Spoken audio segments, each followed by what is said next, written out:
মনের মানুষ উপন্যাসের চতুর্থ পর্ব। কলার ভেলার ওপর শবদেহটি ভাসতে ভাসতে চলল। কখনো আটকে যায় কচুরিপানায়, কখনো সাহেবদের কলের জাহাজ ভো বাজিয়ে গেলে বড় বড় ঢেউয়ের ধাক্কায় সরে যায় পাড়ের দিকে। পরের দিন সন্ধ্যাকালে সেই কলার ভেলা এসে ঠেকল একটা মস্ত বড় গাছের শিকড়ে। সেখানে নদীর পাড় ভাঙছে, গাছটির গুড়ির কাছে ছলাৎ ছলাৎ করছে ঢেউ। পাশে একটা গ্রাম্য ঘাট। সেই ঘাটে সারাদিন পুরুষরা এলেও সন্ধ্যের সময় শুধু নারীরাই জল সইতে আসে। ঘাট মানে 3 খণ্ড তালগাছের গুড়ির ফেলা। 3 জন রমণী সেই ঘাটে দেহ প্রলাক্ষণ করছে। গ্রামটি মুসলমান প্রধান। দিন মানে রমণীরা ঘাটে আসে না, রমণীরা নিজেদের মধ্যে কলস্বরে কথা বলছিল। হঠাৎ যেন তারা কাছেই উফ শব্দ শুনতে পেল। সঙ্গে সঙ্গে কথা থামিয়ে তারা উৎকর্ণ হলো। কয়েক মুহূর্ত পরেই তারা আবার পরিষ্কার শুনতে পেল উফ। খুব কাছেই পুরুষের কণ্ঠ। 2 জন রমণী সঙ্গে সঙ্গে ভয় পেয়ে দৌড় দিল আলুথালুভাবে। একজন দাঁড়িয়ে রইল, তার নাম রাবেয়া খাতুন। তার বিশেষ ভয় ডর নেই, ভয়ের চেয়েও তার কৌতূহলের প্রবৃত্ত বেশি। আরও কয়েকবার অস্ফুট শব্দ শুনে সে পাড়ে উঠে বটগাছটির কাছে গিয়ে দেখতে পেল কলার ভেলাটাকে। তার উপরে একজন মনুষ্য শয়ান। রাবেয়া এই গ্রামে ধাইয়ের কাজ করে। কোনো কোনো গুরুতর রুগ্ন মানুষের সেবার জন্যেও ডাক পড়ে তার। সে মৃত ও অর্ধমৃত মানুষ দেখায় অভ্যস্ত। সে বুঝতে পারল এই দেহটির মধ্যে এখনও প্রাণ ধুকপুক করছে। চেষ্টা করলে হয়তো বাঁচানো যায়, কিন্তু কলার ভেলা থেকে সে মানুষটিকে তুলবে কি করে? একার পক্ষে তো সম্ভব নয়। সে তখন উচ্চস্বরে ডাকতে লাগলো, ও খাদিজা ও ফাতেমা, তোরা ফিরে আয় রে, ভূত জিন কিছু না, একজন জিন্দা মানুষ। কয়েকবার ডাকেও তারা ফিরল না, সাড়াও দিল না। কিন্তু অন্য 3 জন রমণী এলো কিছু না জেনে। রাবেয়ার কথা শুনে তারা ধরাধরি করে মানুষটাকে তুলল। তার আর কোনো সারা শব্দ নেই, সর্বাঙ্গে মারিগুটির চিহ্ন। একজন বলল, জিন্দা না মুর্দা? ও রাবেয়া, এরে নিয়ে কি করবি?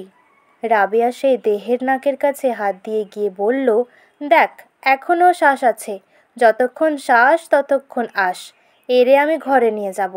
আর একজন বলল, কোন জাতের মানুষ কে জানে? রাবেয়া বলল, আল্লাহর জীব তো বটে। রাবেয়ার পীড়াপিড়িতে অন্য নারীরা ধরাধরি করে মৃতবৎ পুরুষটিকে পৌঁছে দিল রাবেয়ার কুটিরে। বেশি দূর নয়, কাছাকাছি এক তালপুকুরের পাশে। রাবেয়ার এক পুত্র ও কন্যা, তার স্বামীও বেঁচে আছে, কিন্তু সে থাকে তার তৃতীয় স্ত্রীর সঙ্গে অন্য গ্রামে। মেয়েটির শাদী হয়েছে আজিমগঞ্জে, ছেলেটি চলে গেছে খুলনা। রাবেয়া নিজেই নিজের পেট চালায়। পুরুষটি 2-3 বার মাত্র যন্ত্রণার শব্দ করেছে, তারপর আর তার নড়াচড়া নেই, চোখও মেলেনি। সে বেঁচে আছে না এর মধ্যেই তার মৃত্যু ঘটে গেছে তাও বোঝা যায় না। রাবেয়ার বিশ্বাস সে বেঁচে আছে। পানি গরম করে তাতে নেতা ভিজিয়ে মানুষটির সারা গা ভালো করে মুছে দিল সে। পুজ রক্তে তার ঘৃণা নেই। এই মানুষটি কতদিন ধরে জলে ভাসছে তাই বা কে জানে। রাবেয়ার নিজস্ব গরু নেই, এককালে ছিল। সেই গোয়ালটি এখন শূন্য পড়ে আছে। সেখানেই সে শয্যা পেতে দিল এই আগন্তুক রোগীর। এক প্রতিবেশীর বাড়ি থেকে চেয়ে আনলো 1 বাটি দুধ। সেই দুধ গরম করে তার মধ্যে পোলতে ডুবিয়ে একটু একটু করে খাওয়ালো মানুষটিকে। 3 দিন ধরে চলল এরকম অক্লান্ত সেবা। মানুষের সেবা করাও এক প্রকার নেশা। যাদের এই নেশা থাকে তারা একজন মৃতপ্রায় মানুষকে বাঁচিয়ে তুলে যে আনন্দ পায় তার সঙ্গে আর কোনো আনন্দের তুলনা চলে না। কেউ কেউ আবার মানুষের ক্ষতি করে, মানুষকে মৃত্যুর দিকে ঠেলে দিয়েই তারা আনন্দ পায়। আর কেউ কেউ আনন্দ পায় নিঃস্বার্থ সেবায় কারোর জীবন ফিরিয়ে দিয়ে। দুনিয়াটা এইভাবেই চলছে। প্রথম চক্ষু মেলে লালু অস্ফুট স্বরে বলল, মা। সেই স্বর শুনে খুশির আবেগে কেঁপে উঠল রাবেয়া। তার পরিশ্রম সার্থক। কোনো ক্রমে আবেগ দমন করে সে বলল, আমি তোমার মা নই বাছা, তুমি আর একটু সেরে ওঠো, তারপর মায়ের কাছে যাবে। ঘরে একটি রেডির তেলের প্রদীপ জ্বলছে। তার অস্পষ্ট আলোয় লালু দেখল তার সামনে ঝুঁকে আছে এক রমণীর মুখ। মানুষ চেনার ক্ষমতা নেই। লালু আবার বলল, মা। রাবেয়া লালুর প্রায় মায়েরই বয়সী। আনন্দে তার চোখে জল ভেসে যাচ্ছে। সে বলল, পানি খাবে? তেষ্টা লেগেছে। পরের দিন সকালেই লালু আস্তে আস্তে উঠে বসল। তার শরীরে এখনো অসহ্য ব্যথা, একটা চক্ষু খুলতে পারছে না, কিন্তু জীবনের স্পন্দন ফিরে এসেছে ক্ষুধার বোধ। রাবেয়া জিজ্ঞাসা করল, তোমার নাম কি বাছা? লালু ফ্যালফ্যাল করে তাকিয়ে রইল। নাম? তার মনেই পড়ল না সে কে। রাবেয়া আবার জিজ্ঞাসা করল, তোমার বাড়ি কোথায়? গ্রামের নাম কি? লালু দুদিকে মাথা নাড়ল। তার কিছুই মনে নেই। তার অতীত ঝাপসা হয়ে গেছে। একটু পরে সে বলল, আমার ক্ষুধা লাগে। রাবেয়া বলল, আমি তো ভাত ফোটাচ্ছি, তোমার জাত ধর্ম তো কিছু জানি না, এই কয়দিন ভাত খাইতে দিই নাই, আমার হাতের ভাত কি তুমি খেতে পারবে? জাত বা ধর্ম কথাগুলির কোনো মর্ম বুঝল না লালু। সে আবার কাতরভাবে বলল, আমার ক্ষুধা পাইছে। রাবেয়া বলল, আহারে, দুবেলা মানুষ ক্ষুধার সময় খাইতে না দিলে গুনাহ হয় না? একটা কলাই করা সানিতে সে খানিকটা ফেনা ভাত, বেগুন সেদ্ধ আর লবণ দিয়ে মেখে খেতে দিল লালুকে। লালু পরম তৃপ্তির সঙ্গে সেই অন্ন খেয়ে আবার একটা লম্বা ঘুম দিল। আরও দিন তিনেক পর পুরোপুরি সুস্থ হয়ে উঠল লালু। উঠে দাঁড়াতে পারে, কিন্তু শরীর বেশ দুর্বল। রাবেয়া তার সারা শরীরে হলুদ মাখিয়ে স্নান করিয়ে দিল। গুটিগুলো খসে গেলেও গায়ে মুখে তার কালো কালো দাগ। বাঁ চোখটা খোলে না। হেঁটে বাইরে যাবার ক্ষমতা নেই। পূর্ব পরিচয় তলিয়ে গেছে বিস্মৃতিতে। সে যাবেই বা কোথায়? রাবেয়াও তাকে নিজের আশ্রয়ে রাখতে মোটেই অরাজি নয়। আছে থাকুক না। রাবেয়া স্বামীর পরিত্যক্তা হলেও স্বাবলম্বী। সংসারের আর কেউ নেই। লালুর অসীম ভাগ্য যে এরকম একজন দয়াবতী রমণীর নজরে পড়েছিল বলেই উদ্ধার পেয়েছে। পুরোপুরি সংসারী কোনো পরিবারে কেউ এমন একজন ছোঁয়াচে অসুখের মুমূর্ষ রোগীকে বাড়িতে আশ্রয় দিত না। গ্রামের অনেকেই রাবেয়ার বাড়িতে এরকম একজন অতিথির কথা জেনে গেছে। তারা কেউ কেউ লালুকে দেখতে আসে, কিন্তু কথাবার্তা জমে না। লালু তো কোনো প্রশ্নের উত্তর দিতে পারে না, শুধু মুখখানা হাসি হাসি করে রাখে। রাবেয়ার স্বামীর এক ফুফাতো ভাইও আসেন মাঝে মাঝে। তিনি একজন ফকির। তিনি গ্রামে গ্রামে জেলায় জেলায় ঘুরে বেড়ান। কোনো এক জায়গায় স্থির বসতি নেই। এই অঞ্চলে এলে রাবেয়ার বাড়িতে 2-1 দিন বিশ্রাম নিয়ে যান। তিনি এলে তার কাছ থেকে এই গ্রামের বাইরে যে পৃথিবী, তার খবর পাওয়া যায় কিছু কিছু। সবাই তাঁকে ফকির সাহেব বলে ডাকে। তিনি অবশ্য সাহসের সাথে বলেন, ফকির না ছাই। আমার কি জান বুঝ কিছু আছে? পড়ালেখা জানি না, কোরআন হাদিস পাঠ করি নাই, আল্লাহ কুদরতি বা কতটুকু বুঝি। ভ্যাগ ধরছি, দাড়ি লম্বা করছি, মাইনসে ভয় ভক্তি করে। বাড়িতে গ্যাল খাইতে হয় না, বেশি দিন থাকি না তো ওই জন্যেই।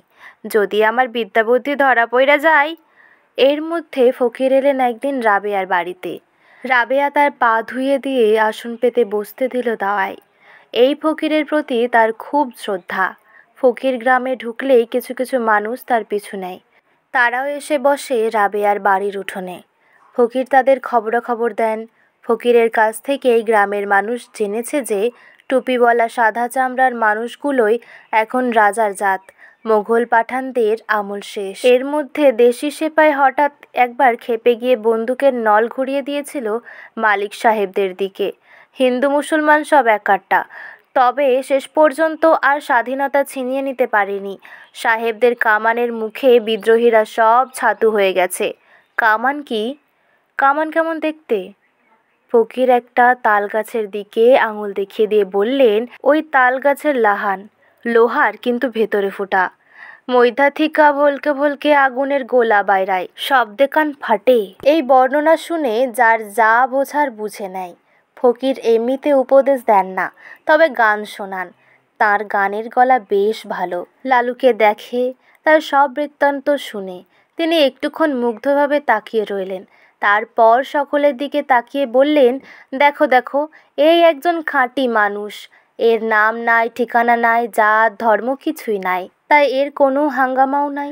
খোদা যখন মানুষের সৃষ্টি করেছিলেন, তখন হবা আর হাওয়ার কি কোনো জাইদ ধর্ম ছিল? কি সরল সুন্দর জীবন ছিল তাদের।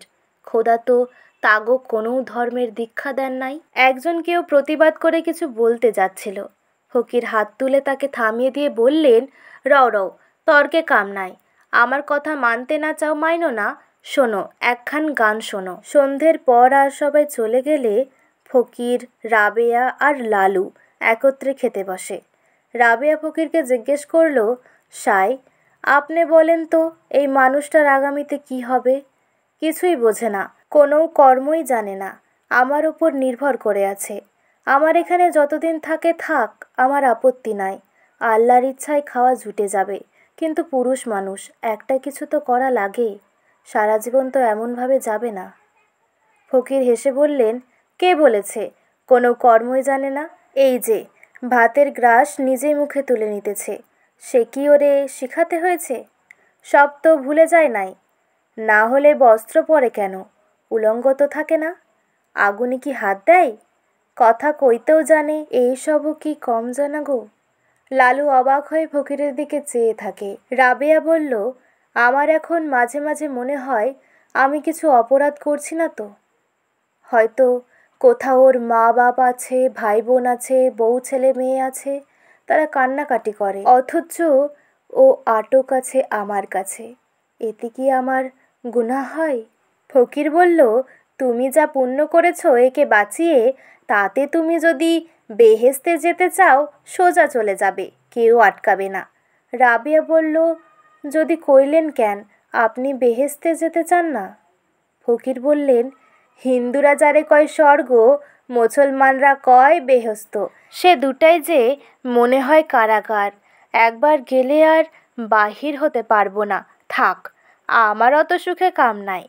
রাবেয়াও এবার হাসতে হাসতে বলল, আপনি যে কি বলেন এমন কখনো শুনি নাই।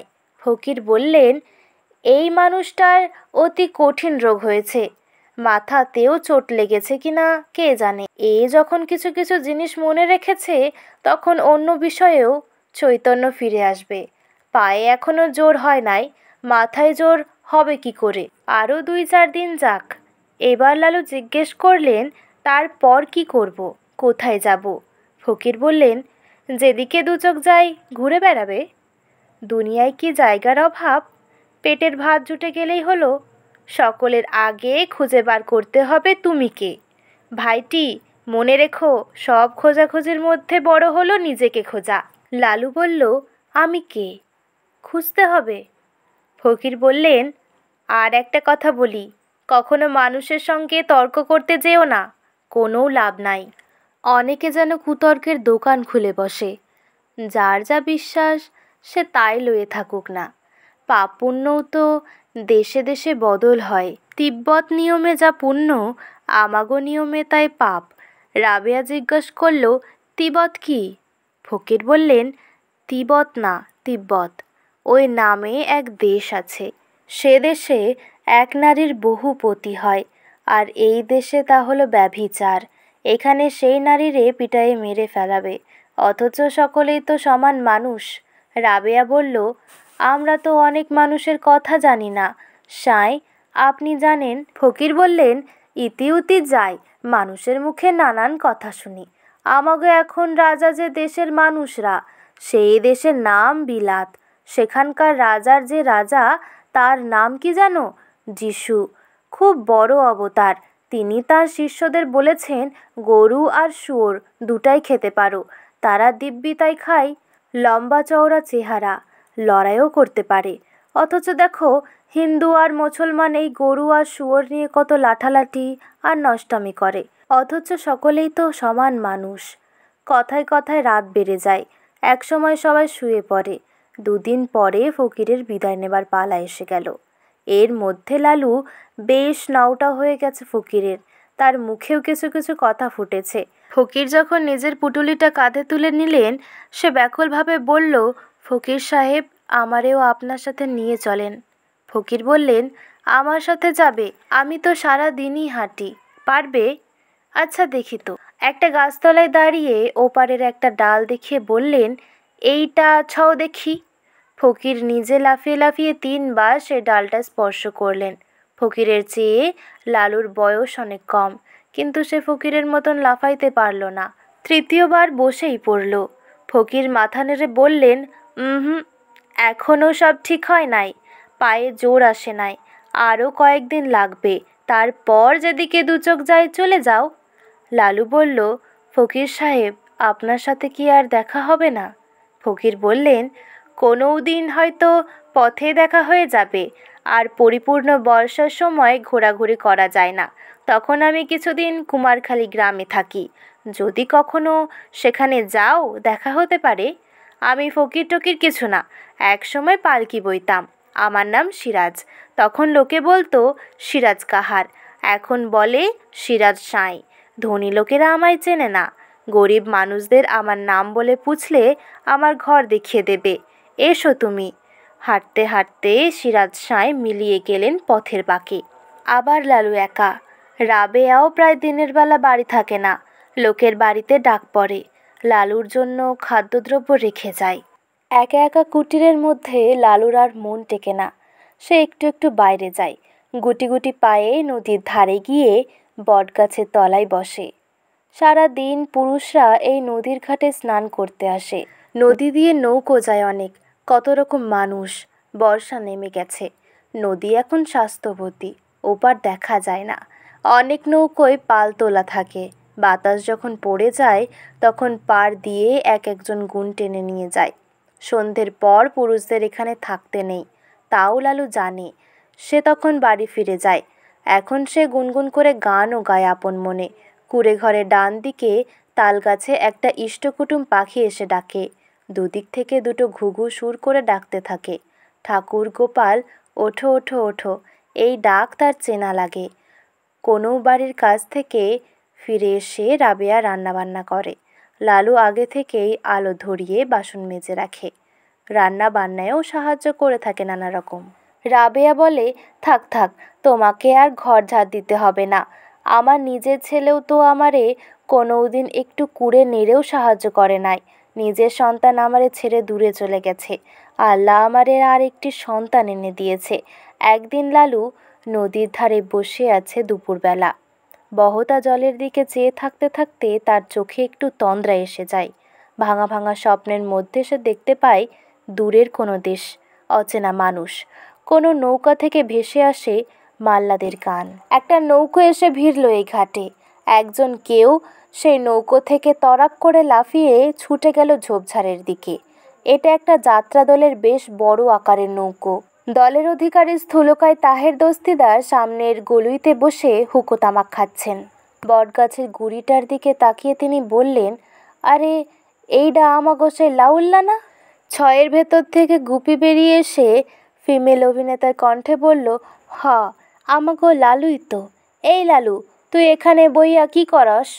লাউল্লা, লালু, এই শব্দ দুটো শুনে লালুর মাথার মধ্যে ঝনঝন করে উঠল। খুব চেনা, এ তো তারই নাম। আর ওই তো তাহের ভাই আর গুপি। স্মৃতির রহস্য বোঝা ভার। কেনই বা তা লোপ পেয়েছিল আর কেনই বা তা অকস্মাৎ ফিরে এলো, তা কে বলতে পারে। লালুর সব মনে পড়ে গেছে। যাত্রার দলটি অনেক দিন ধরে ভ্রাম্যমাণ। তারা লালুর বৃত্তান্ত কিছু জানে না। ঘন বর্ষায় যাত্রাপালা বন্ধ, তাই এখন ঘরে ফেরার পালা। তাহের লালুকে বললেন, গ্রামে যাবি নাকি? আমাগো নৌকায় জায়গা আছে, যাইতে পারস। গুপি বলল, চল চল, এখানে তোর কে থাকে? লালু পড়ে গেল দোটানায়। মনশ্চক্ষে সে দেখতে পাচ্ছে তার মাকে, স্ত্রীকে, বাড়ির সামনের গম্বুজা গাছটিকে, উঁচু মাটির রাস্তা, তার একদিকে পাট ক্ষেত, অন্যদিকে জলাভূমি। কখনো সখনো সেই জলাভূমির মধ্যে দেখা যায় আলেয়া। এই সব তাকে টান মারছে, ইচ্ছে করছে এখনই ছুটে যেতে। আবার মাতৃসমা রাবেয়াকেই বা ছেড়ে যাবে কি করে? সে তাকে নতুন জীবন দিয়েছে, এ ঋণ তো কোনো দিনই শোধ করা যাবে না। যাত্রা দলে আরও কয়েকজন নৌকো থেকে নেমে আর মোড়া ভাঙতে লাগলো। গুপি জিজ্ঞেস করলো, তোর বাসা কোথায় রে লালু? তুই বেড়াতে আছস না কাম কাজ কিছু আছে? গুপি আর তাহেরকে লালু নিয়ে এলো রাবেয়ার কুটিরে। রাবেয়া আজ আর কাজে যায়নি, উঠোনে বসে বড়ি দিচ্ছিল। অতিথিদের বসালো দাওয়ায়। লালু যখন বলল, এরা আমার গ্রামের মানুষ, রাবেয়া কিছুক্ষণ অবাক হয়ে তাকিয়ে রইল লালুর দিকে। এরকম কণ্ঠস্বরে লালুকে কখনো সে কথা বলতে শোনেনি। সে তাহেরকে বলল, আপনারা অরে চেনেন? খুব ভালো হইল। এতদিন তো কোথায় ওর বাড়ি ঘর, কে আছে সংসারে, এমনকি নিজের নামও কইতে পারে নাই। তাহের বললেন, কেন, ওর কি হয়েছিল? রাবেয়া সংক্ষেপে সব জানালো। শুনতে শুনতে লালুর চোখ দিয়ে গড়িয়ে পড়ল কান্নার ধারা। সে ধরা গলায় বলল, আম্মা, তোমারে ছেড়ে আমি কোথাও যেতে পারবো না। রাবেয়া বলল, তা কি করে হয় বাছা? আমি তোমারে কয়দিন মোটে পালছি, কিন্তু তোমার নিজের জননী পুত্রহারা হয়ে কত না কেঁদেছে। তোমারে ফিরে পেলে তিনি আনন্দের সাগরে ভাসবেন। এরপর তোমারে এহানে ধরে রাখলে আমার পাপ হবে না? গুপি বলল, ওর মা আছে, ঘরে একখানা কচি বউ আছে। ওর বউ গোলাপি আমার বইয়ের মামাতো বইন। রাবেয়া চোখ বড় করে বলল, হিন্দু? ও তো কিছু বলতে পারে নাই, আমার রান্না ভাত খাইছে। তাহের বললেন, আপনে ওরে জীবন দান করেছেন, ভাত না খাওয়াইলে বাঁচবে কেমনে? ভাত তো এমন চিজ, খোদার সঙ্গে 19-20। এরপর রাবেয়া চোখের পানিতে বিদায় দিল লালুকে। সেও ফোপাতে ফোপাতে গিয়ে নৌকায় উঠল। ঘাটে দাঁড়িয়ে রইল রাবেয়া। নৌকো স্রোতে ভাসল। ক্রমশ রাবেয়া অস্পষ্ট থেকে অস্পষ্টতর হয়ে গেল। তাহের একটু পরে লালুর পিঠে একটা চাপড় মেরে বললেন, তোর তো জাইদ গেছে রে লালুয়া, মুসলমানের ভাত খাইছস, মায়েরে গিয়া কি কবি? গুপি বলল, মায়ের কাছে আবার সন্তানের জাত আছে নাকি? নে লালু, একটা গান গা, তাহলেই কষ্ট কমবে। বেশি অনুরোধ করতে হলো না। লালু স্বস্ফূর্তভাবে একটা গান গেয়ে উঠল। এ দেশেতে এই সুখ হলো আবার, কোথা যায় না জানি, পেরিয়ে এক ভাঙা নৌকো জনম গেছে ছেঁচতে পানি, কার বা আমি কে বা আমার, আসল বস্তু ঠিক নাই তার। তাহের জিজ্ঞেস করলেন, এটা কার গান রে, কে রচেছে? লালু উদাসীনভাবে বলল, জানি না।